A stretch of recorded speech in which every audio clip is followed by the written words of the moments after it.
Yahobu, salam ini bersatu kita bisa.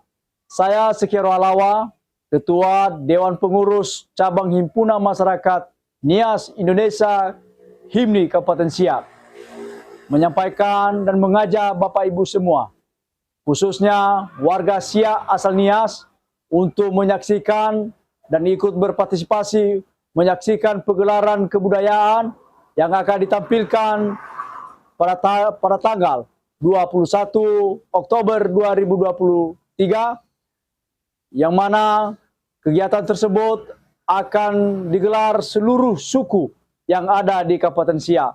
Oleh karena itu, mari kita, khususnya masyarakat kita Nias yang ada di Kabupaten Siak, mengajak Bapak Ibu untuk menyaksikan pegelaran tersebut yang akan disaksikan yang pada hari Sabtu 21 Oktober 2023.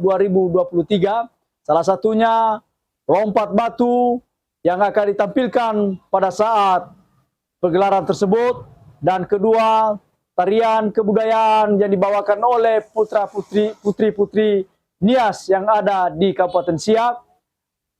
Dan pada hari Minggu, marilah kita menyaksikan pawai bersama yang dihadiri oleh berbagai suku yang ada di Kabupaten Siak, yaitu pada hari Minggu tanggal 22 Oktober 2023 di Kota Siak.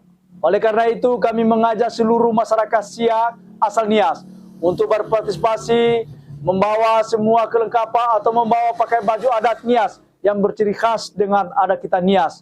Marilah kita bersama-sama memeriahkan, meramaikan untuk kegiatan tersebut. Kegiatan tersebut dalam rangka merayakan hari ulang tahun Kabupaten Siak yang ke-24 tahun. Oleh karena itu, kami dari pengurus Himpunan Masyarakat Nias Indonesia Kabupaten Siak mengajak Bapak Ibu sekalian yang ada di Kabupaten Siak. Terima kasih. Yahobu, salam ini bersatu kita bisa.